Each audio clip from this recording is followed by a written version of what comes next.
오늘 우리에게 주시는 하나님의 말씀은 베드로전서 2장 1절부터 3절까지 말씀입니다. 신약성경 378페이지 베드로전서 2장 1절부터 3절까지 말씀. 오늘도 짧은 본문이니까 우리 같이 한 목소리로 읽도록 하겠습니다. 시작. 그러므로 모든 악독과 모든 기만과 외식과 시기와 모든 비방하는 말을 버리고 갓난 아기들 같이 순전하고 신령한 젖을 사모하라. 이는 그로 말미암아 너희로 구원에 이르도록 자라게 하려 함이라. 너희가 주의 인자하심을 맛보았으면 그리하라. 아멘.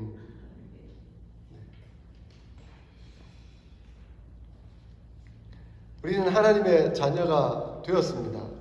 저도 여러분들도 모두 다 하나님의 자녀입니다. 할렐루야.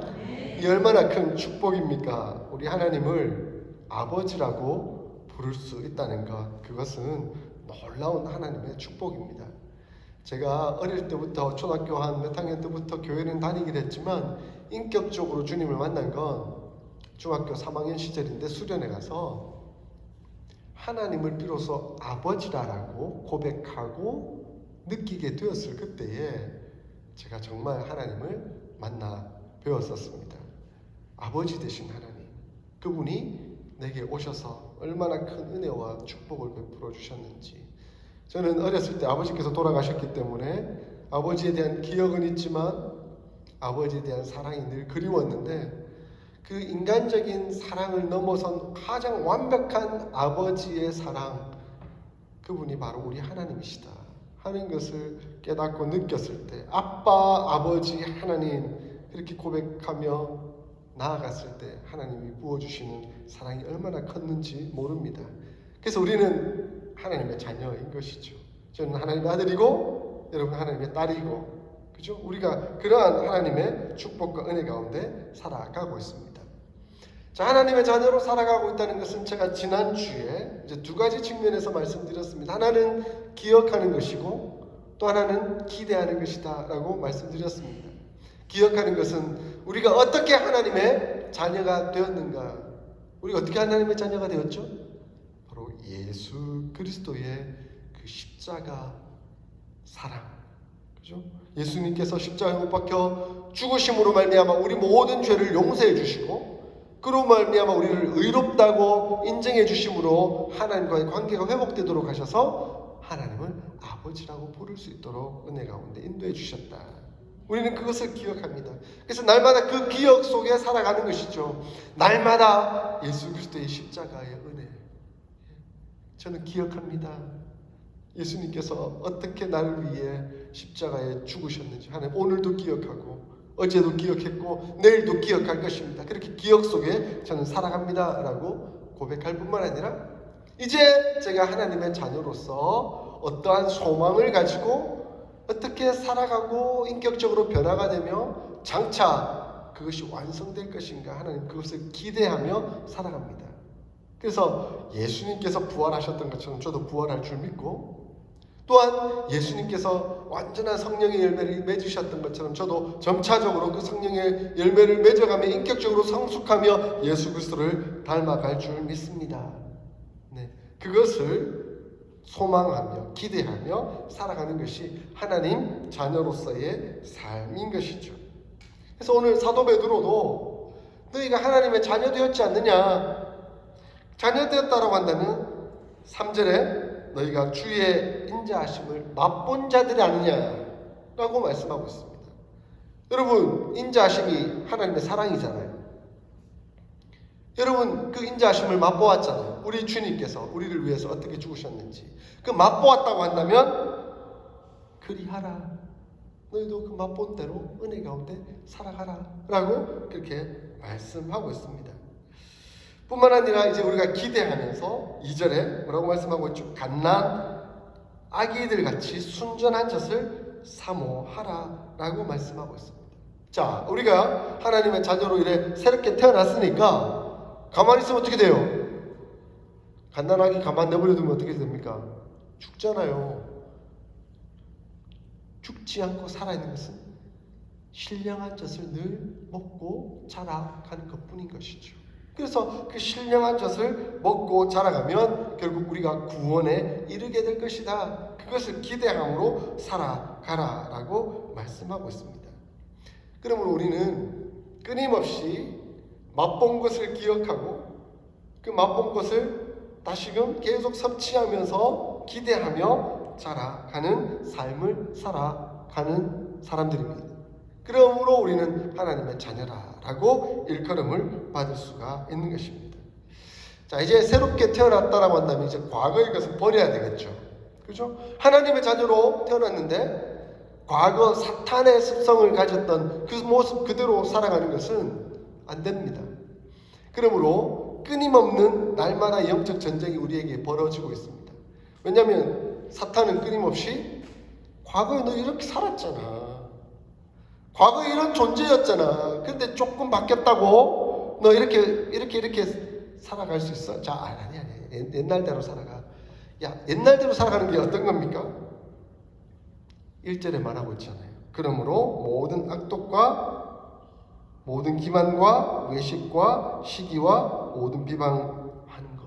자, 이거는 관계 속에서 일어나는 겁니다. 관계 속에서. 나 혼자 뭐 생각하고 하는 정도가 아니라 일단 하나님을 생각하면서도 하나님과의 관계가 파괴되니까 하나님 비방하고 하나님 원망하고 하나님 갈등하고, 그죠? 뿐만 아니라 사람들 사이 관계 속에서 일어나는 일들입니다. 혼자 생각하는 게 아니에요. 혼자 내 속에서 뭐 이런 정도가 아니라 다른 사람과의 관계 속에서 일어나는 일들이죠. 제가 이번 주에 이 일들을 경험했습니다. 사람이 연약해지면 참 이기적이 되는 것 같아요. 지난주 우리 집사람이 감기로 좀 심한 고생을 했잖아요. 근데 그 감기가 기어코 집사람에게만 머물지 않고 저에게 옮겨온 거예요. 월요일, 화요일쯤 지나니까 막 새벽에 너무나 추워서 막 덜덜덜 떨리더라고요. 새벽에 추워서 일어났어요. 깼어요. 그러니까 우리 집에 그 옛날에 추울 때 이 난방 온도를 높이면 전기세 많이 나오니까 이 온열 기구 몇 개 사둔 게 있었거든요. 그래서 제가 새벽에 추우니까 그 온열 기구 깔아가지고 등이라도 좀 따뜻하게 만들고 싶어서 집사람을 깨웠어요. 새벽에. 이기적이죠. 집사람도 아직 감기 덜 나았는데 그거 어딨냐고. 그랬더니 집사람이 그거 지금 우리 딸도 자고 있고 아마 그 방 안에 어디 들어있는 것 같은데 자고 있고 하니까 나중에 찾자 이렇게 하는 거예요. 또 어디 깊숙이 들어있어서 찾는데 좀 시간이 걸릴 수도 있으니까 나중에 찾자 이렇게 얘기하더라고요. 지금 난 아파 죽겠는데 왜 내 중심으로 생각해 주지 않고 지금 빨리 찾아가지고 내 등을 따뜻하게 만들어야 되는데 왜 그렇게 안 해주냐 하는 마음이 순간적으로 확 올라오더라고요. 그래서 됐어가 아니고 됐어! 하고 문을 꽉 닫아버렸어요. 근데 그 순간 이게 뭐냐라는 생각이 순간 들더라고요. 그리고 제 논문이 생각나더라고요. 논문 그렇게 열심히 잘 써놓고 십자가, 하나님의 은혜의 사랑, 그 십자가 사랑, 예수 그리스도의 십자가 그 은혜 200페이지 넘는 거 쓰면 뭐 하냐 너. 이 순간 하나님의 사랑, 예수 그리스도의 십자가 생각하지 못하고 네 감정대로, 네 이기적인 마음대로 그렇게 해버리는 것, 그것이 과연 사탄은 끊임없이 하나님의 사랑, 하나님의 은혜 그것을 기억하지 못하도록 만들어버리고 순간적으로 나에게 집중하도록 이기적이 되도록 그렇게 해서 관계가 파괴되도록 만들어가는 그런 상황을 만드는 것이죠. 제가 그걸 느꼈어요. 그래서 순간 예수님께서 너 지금 뭐하냐? 너 지금 뭐하냐? 지금 꽝 받는 거 이거 다시 못질하는 거 아니냐? 라는 그런 생각이 들도록 하시더라고요. 하나님 죄송합니다. 예수님 죄송합니다. 하는 마음이 들었었습니다.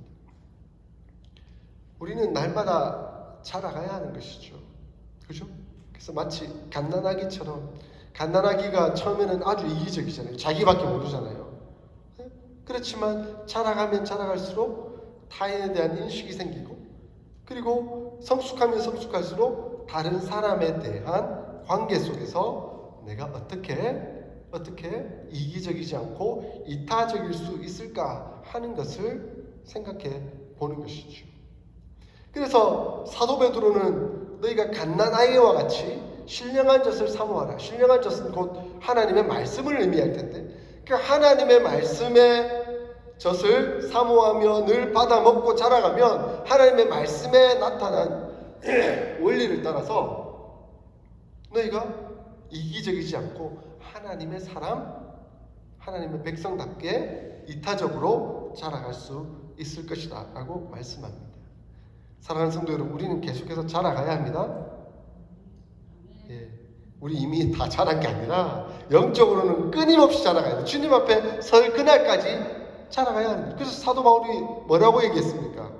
나는 날마다 죽노라. 오늘도 죽고 내일도 죽고 예수님 앞에 서는 그날까지 죽는 연습을 끊임없이 하는 거예요. 내가 죽지 않고는 예수님을 닮아갈 수 없기 때문에. 그래서 내가 단언하노니 나는 날마다 죽노라. 그게 자라가는 겁니다. 우리 성경 전체를, 특히 복음서를 통해서 우리에게 특별히 어떤 측면에서 자라가라라고 말씀하고 있는지를 우리는 좀 생각해 볼 필요가 있습니다. 성경에서 말씀하시는 구체적인 4가지 예가 바로 우리는 이해해 볼 수 있을 것 같은데, 첫 번째는 바로 믿음에서 자라가야 합니다. 여러분, 우리는 믿음이 끊임없이 자라가야 합니다. 믿음은 신뢰입니다. 신뢰라는 것은 주님을 의지하고 고백드리며 나아가는 것이죠. 믿음은 단순히 지적 동의를 의미하는 것이 아닙니다. 예수님께서 나의 구원자다라고 하는 것 알죠. 이게 믿음이 아닙니다. 사탄도 알아요. 예수님이 하나님의 아들이라는 것, 예수님은 하나님이시라는 것 사탄도 알아요. 그러나 그거는 믿음의 존재가 아니잖아요. 그죠? 우리가 믿는다라고 고백하는 그것이 믿음의 의미가 아니라는 것입니다. 예수님은 믿음을 동적인 의미로 설명합니다. 마태복음을 보면 예수님이 제자들을 보고 이 믿음이 적은 자들아 라고 책망하시는 경우도 많이 있음을 보게 됩니다. 너희가 겨자씨만한 믿음이 있다라고 한다면 그 겨자씨가 심겨지면 어떻게 됩니까?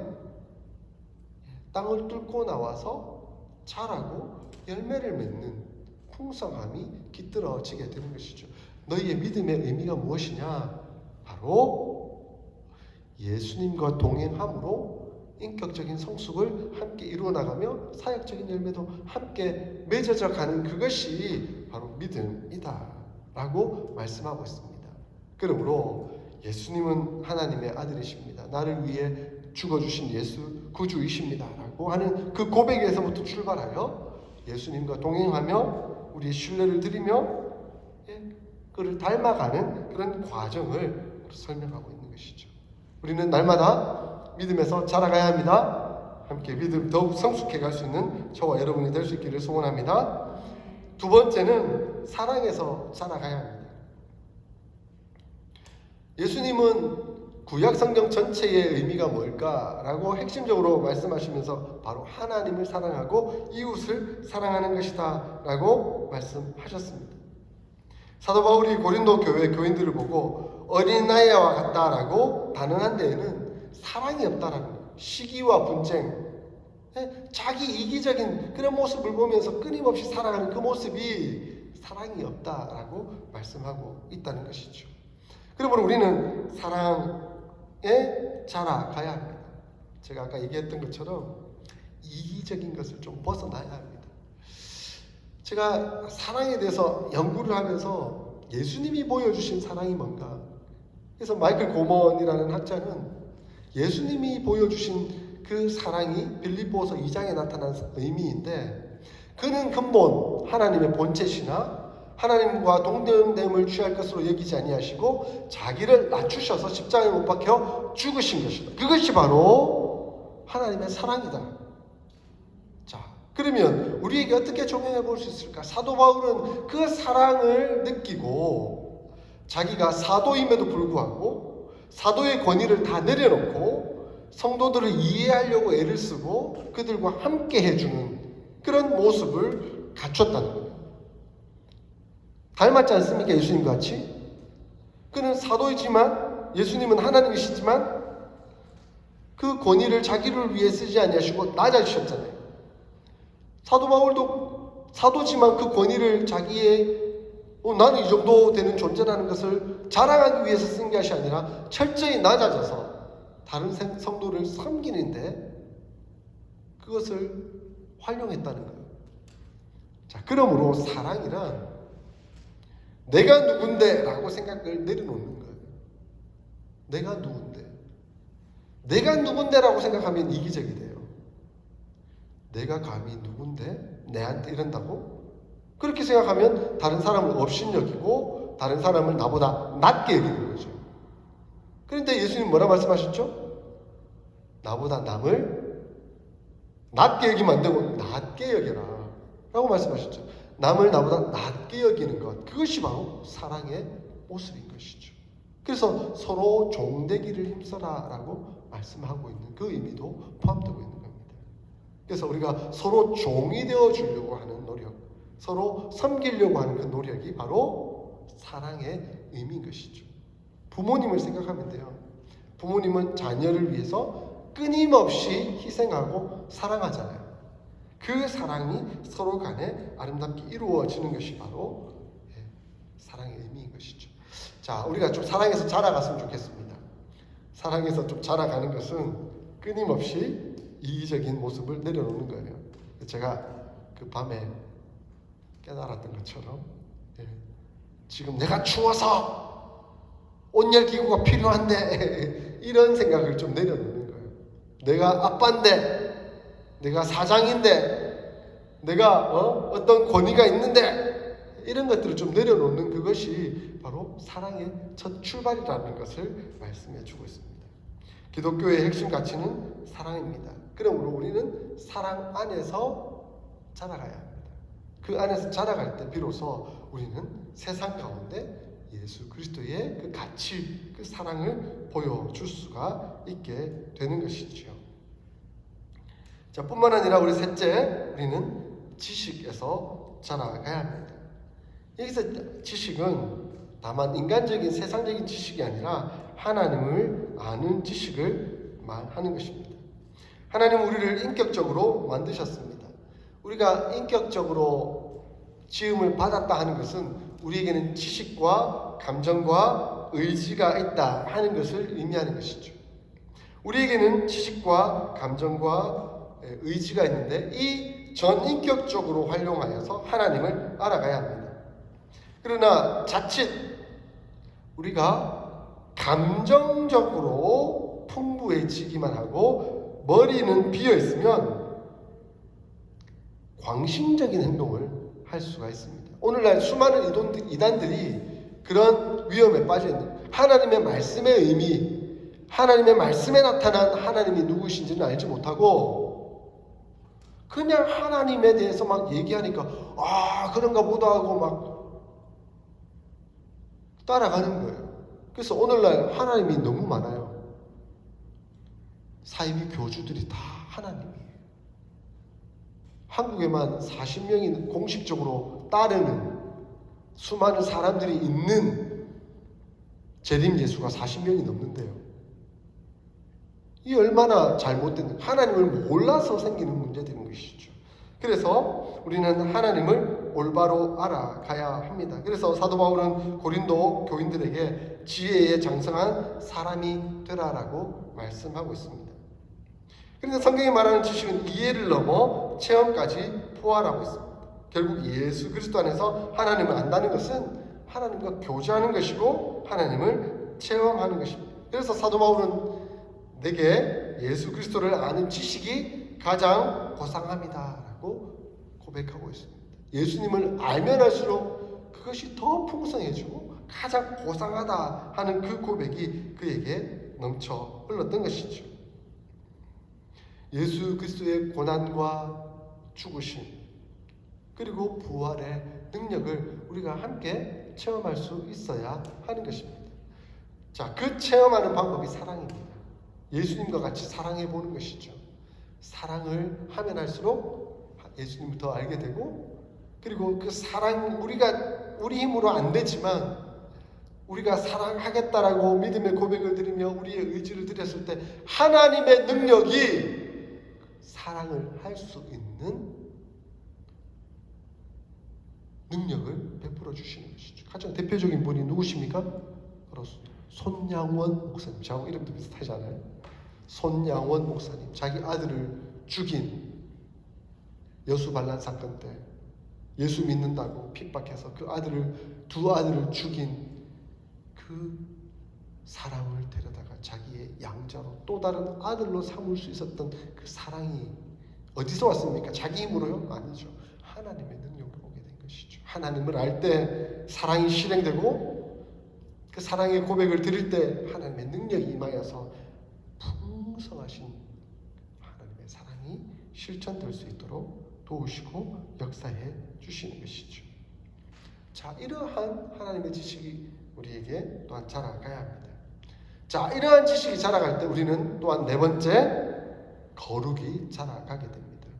자, 우리가 이렇게 손양원 목사님을 볼 때 저분은 참 귀하신 분이야, 저분은 참 거룩하신 분이야, 이렇게 고백을 드리지 않습니까? 그가 그렇게 할 수 있었던 이유가 무엇입니까? 바로 그가 사랑을 실천하며 하나님의 능력을 덧입고 예수 그리스도를 닮아갔을 때에 바로 그러한 거룩이 드러날 수가 있었던 것이죠.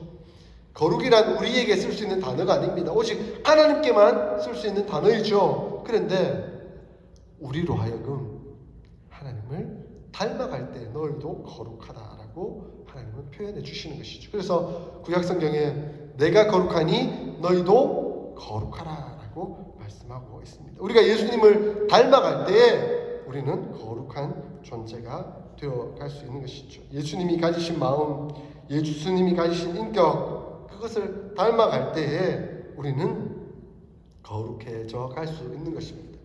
그러므로 거룩이란 한순간에 거룩하다라고 인정되는 것이 아니라 점진적으로 계속해서 발전되어 가는 과정이라고 말할 수 있죠. 하나님의 자녀가 되는 것은 믿음으로 말미암는 그 순간 칭의가 이루어졌지만, 이 거룩이라는 것은 성화와 같기 때문에 계속해서 단계적으로 성장해 가는 것을 말씀하고 있습니다. 그러므로 사도 바울은 데살로니가전서 4장 1절에서 너희가 마땅히 어떻게 행하며 하나님을 기쁘시게 할 수 있는지를 우리에게 배웠으니 곧 너희가 행하는 바라 더욱 많이 힘쓰라라고 말씀하고 있습니다. 우리 안에 계신 성령님께서 말씀하시는 대로 우리가 순종하여 한 걸음 한 걸음 계속해서 걸어 나아갈 때 우리는 더욱더 거룩한 존재, 성화의 존재로 이루어지게 되는 것이죠. 그럼 우리가 장차 기대할 수 있는 것이죠. 뭡니까? 예수님과 같이 되는 것. 예수님과 같이 되는 것. 그것을 우리가 조직신학적, 교의학적 용어로는 영화의 단계에 이른다. 우리는 칭이 의롭다고 인침을 받았고 성화, 거룩해져가는 과정을 거쳐서 장차 영화, 예수님과 같이 영원한 그 단계에 이르게 될 것이다 라고 말씀해 주고 있습니다. 그것이 거룩이지 않습니까? 우리는 그 거룩을 향해 나아가고 있고 장차 이루어지게 될 것입니다. 그러므로 이 거룩의 사역은 성령의 사역입니다. 성령 하나님께서 우리를 이끄시고 우리가 순종하는 대로 나아가면 반드시 거룩이 이루어질 것이기 때문에 그렇습니다. 사랑하는 성도 여러분, 우리가 이렇게 잘 자라가기 위해서는 두 가지 방법이 필요하다라고 볼 수 있을 것 같습니다. 의사들이나 간호사들을 만나면 어린아이가 잘 성장하기 위해서는 두 가지가 꼭 필요하다라고 그렇게 얘기를 하죠. 첫째, 어린아이들이 신체적으로 잘 성장하기 위해서는 규칙적이고 올바른 영양 공급이 필요하다라고 말합니다. 그러니까 식사가 필요한 것이 잘 먹어야 되죠. 어린아이 때는. 그죠? 잘 먹는 것이 필요합니다. 영적으로 잘 먹기 위해서는 무엇이 필요할까요? 하나님의 말씀. 성경은 늘 생명의 떡이신 예수 그리스도의 말씀을 우리에게 가르쳐 주고 있잖아요. 그래서 우리가 계속 성경 읽기 애쓰고 노력하는 이유가 뭡니까? 적어도 1년에 1독 한번 해보자. 하나님의 말씀이니까. 안 먹으면 어떻게 되죠? 죽잖아요. 힘이 없고 능력이 사라져 버리는 되는 거죠. 그래서 우리는 하나님의 말씀을 늘 읽기 위해서 애쓰고 수고하고 노력하는 거예요. 안 먹으면 죽으니까. 자, 그런데 또한 두 번째 중요한 것이 있습니다. 의사들이나 간호사들이 어린아이는 그 심리적인 발달 과정 중에 가정이 굉장히 중요합니다. 그 가정에서 보호를 받고 있다라는 심리적 안정이 굉장히 중요합니다. 라고 이야기합니다. 그래서 어릴 때부터 사랑받고 자란 자녀들은 심리적으로 건강하잖아요. 그래서 커서도 사랑할 줄 알고 사랑받을 줄 알고 사회적으로도 온전한 관계를 잘 누리면서 성장하잖아요. 그런데 어릴 때 참 죄송한 이야기지만 고아가 되거나 부모의 사랑을 받지 못하고 자란 사람들이 이렇게 사회에서 적응하지 못하고 이렇게 벗어날 확률이 굉장히 크잖아요. 이런 문제들이 발생할 수 있는 거잖아요. 제가 영화를 보면 영화에서 이렇게 나중에 연쇄살인을 일으킨다든가 뭐 심각한 사회적 부적응 현상을 일으키는 사람들을 보면 어렸을 때 학대를 당했다든가 버림을 당했다든가 하는 그런 영향들이 많이 있는 것을 보게 됩니다. 그러므로 가정 안에서 사랑을 주고받으면서 심리적 안정을 누리면서 성장하는 것이 굉장히 중요해요. 저는 이런 측면에서 굉장히 하나님의 은혜를 입었습니다. 제가 어렸을 때 아버지께서 돌아가셔서 이제 홀어머니 밑에서 자랐지만 하나님이 우리 아버지 되어 주셨다고 했잖아요. 근데 교회가 또 다른 가정이 되어 주었습니다. 그래서 제가 교회에 가면 늘 권사님들이 계셨어요. 그리고 그 권사님들이 제가 중고등학교 시절에 밥도 주시고 그리고 챙겨주시면서 늘 따뜻하게 보호해 주셨어요. 그리고 따뜻한 말을 건네주셨어요. 교회가 바로 그러한 곳입니다. 오늘날 수많은 사람들이 이 가정 속에서 사회 속에서 외톨이로 느끼면서 살아가고 있어요. 그런데 그 외톨이라고 느껴지는 그 고통스러운 과정 속에서 위로와 심리적 안정을 줄 수 있는 곳이 바로 교회가 되어야 합니다. 우리 어신 사랑의 교회가 바로 그러한 교회가 또한 되어야 하는 것이죠. 그래서 사회에서 고통받고 아파하고 외로움을 느끼는 그 사람들이 우리 공동체에 들어와서 하나님이 우리 아버지가 되어주시고 우리가 서로 사랑하고 위로와 또 심리적 안정을 주는 그런 공간이 되어야 되겠다 하는 그런 은혜와 축복이 흘러 넘쳐야 하는 것이죠. 바로 이러한 사랑이 온전하게 성도들로 하여금 성숙하도록 만들고 하나님의 축복과 은혜를 누려가도록 만들어 갈 것입니다. 사랑하는 성도 여러분, 우리는 하나님의 자녀로 새롭게 태어난 존재들입니다. 그러므로 우리는 함께 자라가야 합니다. 바로 이 네 가지에서 자라가야 하고 그 네 가지 자라가는 단계에 있어서 우리 하나님의 말씀과 그리고 우리 공동체가 무척 중요하다는 것을 배우고 깨닫게 됩니다. 우리 모두가 다 이러한 측면에서 아름답게 함께 자라가서 하나님께 영광이 되고 그리고 우리 서로에게는 평화를 나누고 온전한 하나님 기뻐하시는 그런 공동체를 이루어갈 수 있었으면 좋겠습니다. 저와 여러분 모두가 다 이런 하나님 기뻐하시는 자녀로 살아갈 수 있기를 주의 이름으로 축원드립니다. 아멘.